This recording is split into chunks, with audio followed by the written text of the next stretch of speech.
ذکر الہی جب دل کی دھڑکن اور خون کا حصہ بنتا ہے تو سارا بدن خود بخود اصلاح کی طرف چل پڑتا ہے۔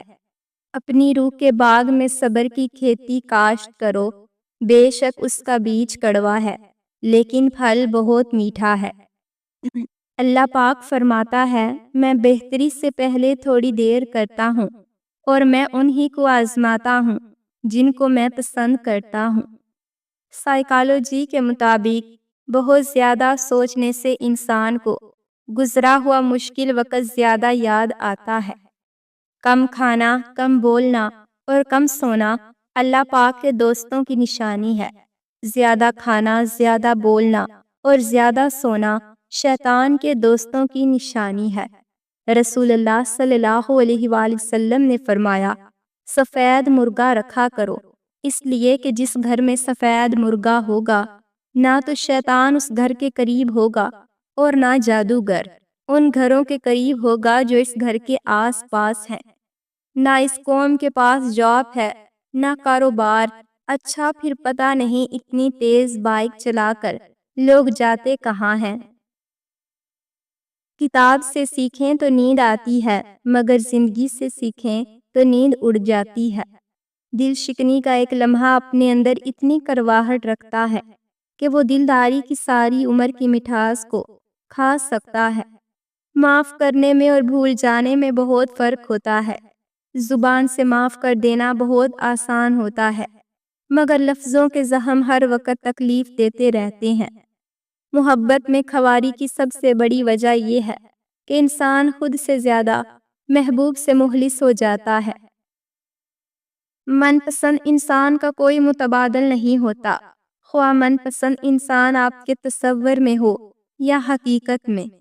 مرد شادی کے معاملات میں ہمیشہ خوبصورت عورت کو ترجیح دیتا ہے کیونکہ ذہین عورت کو بے وقوف بنانے میں بہت مشکل پیش آتی ہے۔ جب محبتوں میں روٹھنے اور منانے کا عمل رک جائے تو محبتوں کو زنگ لگ جاتا ہے۔ عورت مشرق کی ہو یا مغرب کی، نہ وہ دولت پر مرتی ہے، نہ عمر دیکھتی ہے، نہ ہی حسین مرد دیکھتی ہے، بلکہ جو مرد پیار کے ساتھ عزت دے وہ اسی کی ہو جاتی ہے۔ محبت میں صرف نکاح کو ہی محبت ماننا چاہیے۔ مرد اگر نکاح کرے گا تو اسے محبت ہے، اس کے علاوہ وہ اپنی محبت کے جتنے بھی وعدے کر لے سب جھوٹے ہیں۔ اگر مرد کو عورت سے خوشبو نہیں آتی تو پھر وہ زندگی میں حسین مہک سے ابھی تک ناواقف ہے، کیونکہ من چاہی عورت کی خوشبو مرد دور سے ہی محسوس کر لیتا ہے۔ حسین سے حسین عورت بھی اگر زبان دراز ہو تو مرد ایسی عورت سے دور بھاگتا ہے۔ سچی لگن، مسلسل کوشش اور اللہ پاک سے دعا تصور کو تصور بنا دیتی ہے۔ جس قوم کی غیرت مونچھوں میں اور مذہب داڑھی میں ہو، اس قوم کی عقل دماغ میں نہیں ہو سکتی۔ یونانی کہاوت ہے، ایک بھیڑیا اپنی شکل بدل سکتا ہے لیکن وہ اپنے ارادے کبھی نہیں بدلتا۔ انٹرنیٹ ایک دن بند ہو جائے تو ہم پریشان ہو جاتے ہیں، جبکہ قرآن پاک کتنے عرصے سے الماریوں میں بند رکھا ہوا ہے، اس کی ہمیں کوئی فکر نہیں۔ اللہ پاک ہمیں ہدایت دے، آمین ثم آمین۔ انسان کا زوال تب شروع ہوتا ہے جب وہ اپنے مخلص دوست کے ساتھ منافقت شروع کر دیتا ہے۔ کسی کے پاس کھانے کے لیے ایک وقت کی روٹی نہیں اور کسی کے پاس کھانے کے لیے وقت نہیں۔ کوئی اپنوں کے لیے روٹی چھوڑ دیتا ہے اور کوئی روٹی کے لیے اپنوں کو۔ یہ دنیا بھی کتنی نرالی ہے۔ پہلے مسجدیں کچی اور نمازی پکے تھے، اب مسجدیں پکی مگر نمازی کچے ہیں۔ تین چیزوں کو کبھی جھوٹی نہ سمجھے، قرض، مرض، فرض۔ سبزی خریدتے وقت مفت میں گاجر اٹھا کر کھانے سے وٹامن سی کے ساتھ گناہ بھی ملتا ہے۔ انسان کردار کے لحاظ سے جتنا بھی مخلص اور نیک نیت کیوں نہ ہو، سامنے والا اس کو ہمیشہ اپنی سمجھ کے ترازو میں ہی تولتا ہے۔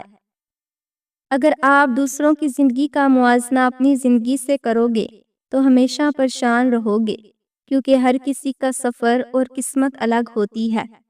رسول اللہ صلی اللہ علیہ وآلہ وسلم سے کسی نے شکایت کی کہ میرا مال رستے میں لٹ گیا، تو آپ نے فرمایا، تو عقیق کی انگوٹھی کیوں نہیں پہنتا کہ وہ ہر بلا سے آدمی کو بچا لیتی ہے۔ بھولنا انسان میں ایک اچھی عادت ہے، ورنہ غموں کے ساتھ جینا مشکل ہو جاتا ہے۔ اگر اللہ پاک کی خوشنودگی چاہتے ہو تو اپنے گھر والوں سے خوش اخلاقی سے پیش آؤ۔ ہر پرندے کے پیچھے پورا ایک خاندان ہوتا ہے۔ شکار کرتے وقت اپنے ایک لقمے کے لیے ان بے زبانوں کا گھر ویران نہ کرو۔ اگر لوگ تمہاری وہ صفت بیان کریں جو تم میں نہیں تو مغرور مت ہو جاؤ، کیونکہ جاہلوں کے کہنے سے ٹھیکری سونا نہیں بن جاتی۔ کچھ لوگوں کے نصیب سیاہ ہوتے ہیں، انہیں تعلق تو ملتے ہیں مگر محبتیں نہیں ملتی۔ زندگی ایک ایسی درسگاہ ہے جہاں ہر روز ایک نیا سبق سیکھنے کو ملتا ہے۔ آنکھوں کا پانی اور دل کی کہانی ہر کسی کی سمجھ میں نہیں آتی۔ میں لوگوں سے محبتوں میں انائیں چھوڑ دیتی ہوں، وفائیں یاد رکھتی ہوں، جفائیں چھوڑ دیتی ہوں۔ غصے میں انسان کی ذہنی پسماندگی کا پتہ چلتا ہے۔ غصے میں اکثر سچ باتیں منہ سے نکلتی ہیں، پھر آپ کو سمجھ آتی ہے کہ کوئی آپ سے کتنی نفرت کرتا ہے یا کتنی محبت، اور غصے میں ہی انسان کی تربیت سامنے آتی ہے۔ زندگی میں بہترین رشتہ وہی ہے جہاں ناراضگی کے بعد معمولی سی مسکراہٹ اور معذرت سے زندگی پہلے جیسی ہو جائے۔ حضرت علی نے فرمایا، مقدر میں جو ہے وہ مل کر رہے گا۔ 2 وقت کی روٹی کے لیے 5 وقت کی نماز نہ چھوڑنا۔ زبان اور کان کے استعمال سے اس وقت تک گریز کریں جب تک آنکھوں سے تصدیق نہ کر لیں۔ نفسانی خواہشات آنکھوں سے پیدا ہوتی ہیں، اس لیے ہمیشہ اپنی آنکھوں کو قابو میں رکھیں۔ اگر تمہیں وہ نہ ملے جسے تم چاہتے ہو تو سمجھ لینا کہ کسی اور نے تمہیں اپنے لیے اللہ پاک سے مانگ لیا ہے۔ 2 لوگوں کے درمیان کا تعلق ذہنی تناؤ کو ختم کرنے کا ذریعہ ہے، لیکن اگر کسی تعلق میں ذہنی تناؤ ختم نہ ہو تو ایسا تعلق ختم کر دینا چاہیے۔ جس عورت یا مرد کا نام آر سے شروع ہوتا ہے وہ محبت میں مر مٹنے کو تیار ہوتے ہیں اور ان کی ازدواجی زندگی بہت خوشگوار گزرتی ہے۔ جس عورت یا مرد کا نام ایس سے شروع ہوتا ہے ایسے لوگ کسی کو دھوکہ نہیں دیتے، پیار محبت کے معاملے میں مخلص اور سچے ہوتے ہیں، اور شادی کے بندھن میں جس کے ساتھ بن جائیں تو پھر زندگی بھر نبھاتے ہیں۔ اور جس مرد یا عورت کا نام ایس سے شروع ہوتا ہے ایسے لوگ اپنے معاملات میں خود غرض ہوتے ہیں، زندگی میں کچھ بھی کر سکتے ہیں، ان کے لیے کچھ بھی ناممکن نہیں۔